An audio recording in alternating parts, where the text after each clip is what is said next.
Siamo con Renato Boraso, candidato al Consiglio Comunale di Venezia, che ha subito delle minacce. Di che tipo e perché, per quanto ne può sapere? Non è lecito dire la verità in questa città.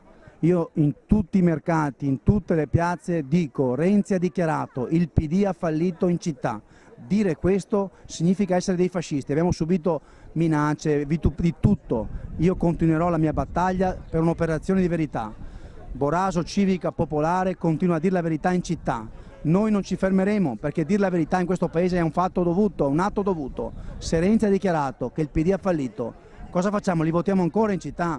Cos'è? Perché Casson è il nuovo direttore d'orchestra e i suonatori sono sempre gli stessi, li votiamo ancora? Basta, è ora di cambiare. Ma come si sono concretizzate queste minacce?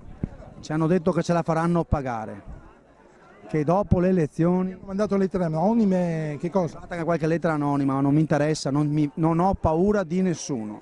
Continueremo con i nostri candidati, mercato per mercato, piazza per piazza, a dire la verità. La verità è un atto dovuto. Lei ha avvisato anche le autorità di queste minacce? Certo, la Digos è informata, tutti sono informati, abbiamo fatto anche dei comunicati stampa. I nostri candidati sono stati aggrediti anche in piazza al mercato di Favaro Veneto in maniera pesante e anche fisica, ma non ci fanno paura. Continueremo e non molleremo nell'interesse dei nostri concittadini.